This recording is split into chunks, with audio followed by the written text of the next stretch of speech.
Graças e paz, igreja. Boa noite a todos.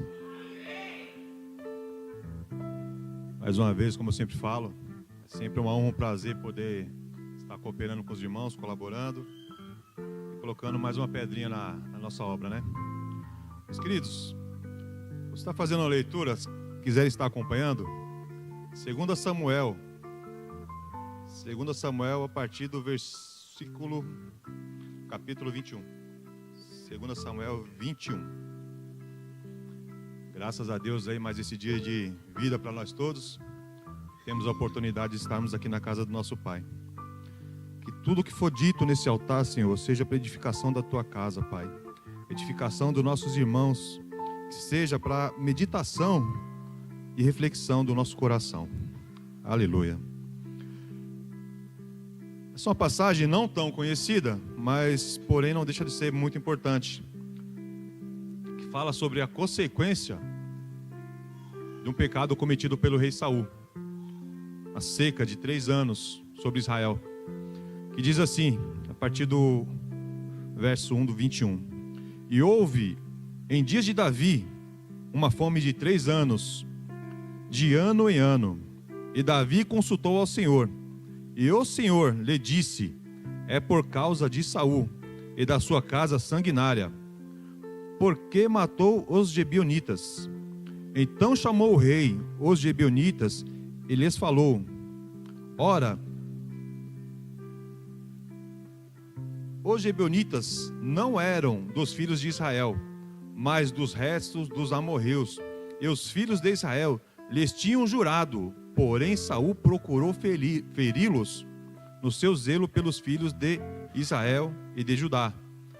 Só para os irmãos terem uma interação do assunto, na época de Josué, houve uma aliança feita com esse povo gibeonita, que eles ficaram com medo do poder do povo de Deus, o povo escolhido, pelas conquistas que estavam sendo efetuadas. Então, eles enganaram Josué, fingindo ser uma coisa, mas sendo outra. Eles eram vizinhos, habitavam ali no mesmo local. Só que eles não queriam guerra, eles queriam se preservar.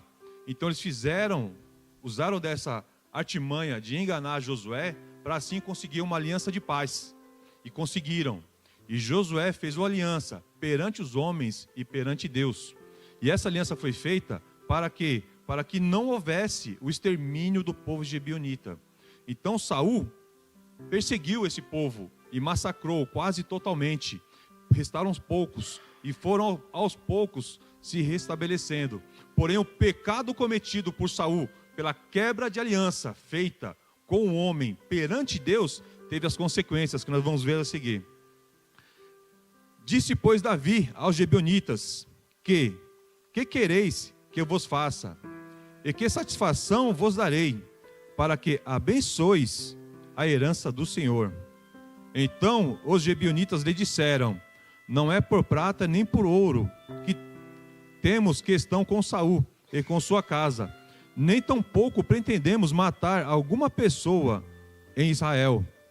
E disse: que é, pois, que quereis que vos faça? E disseram ao rei: quanto ao homem que nos destruiu e procurou que fôssemos assolados, nem que pudéssemos subsistir em termo algum em Israel, de seus filhos se nos deem 7 homens, para que os enforquemos ao Senhor em Gibeá de Saul, o eleito do Senhor. E disse ao rei: eu os darei.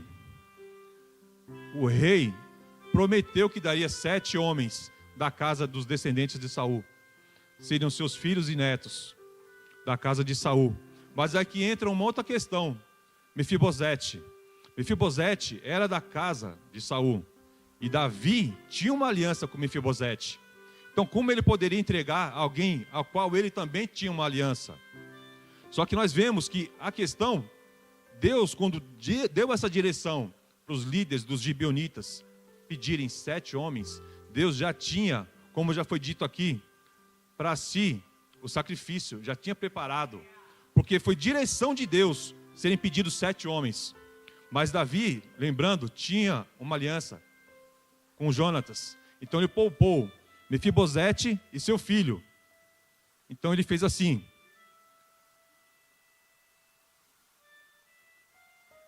Porém, 7. Porém o rei poupou a Mefibosete, filho de Jonatas, filho de Saul, por causa do juramento do Senhor, que entre eles houvera, entre Davi e Jonatas, filho de Saul. Porém tomou o rei dos filhos de Rispa, filha de Aia, que tinha tido com Saul, a saber, a Armone e a Mefibosete, como também os 5 filhos os filhos da irmã de Mical, filha de Saul, que tivera com Adriel, filho de Barzilai, Melionita. E os entregou às mãos dos Gibeonitas, os quais os enforcaram nos montes perante o Senhor. E caíram esses 7 juntamente, e foram mortos. Nos dias da cega, nos dias dos primeiros, no princípio da cega das cevadas. Somente até aqui, meus irmãos. Então nós podemos ver que toda quebra de aliança que nós temos, primeiro com o homem, mas principalmente perante Deus, tem consequências.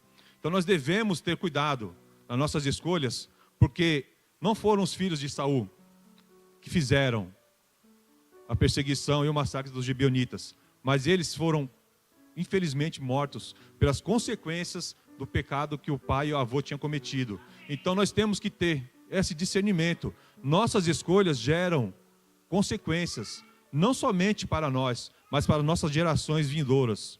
Então que os irmãos procurem sempre se resguardar, guardar o coração, consultar a Deus em tudo que for fazer e preservar principalmente, na minha opinião, um juramento que nós temos, o nosso casamento, que isso é uma comunhão muito grande.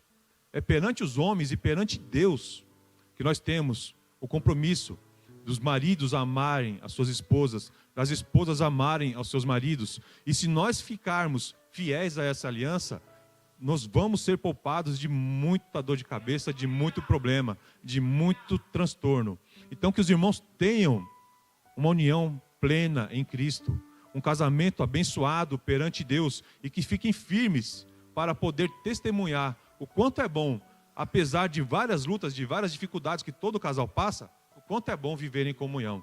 E que Deus abençoe a todos, assim eu agradeço a oportunidade.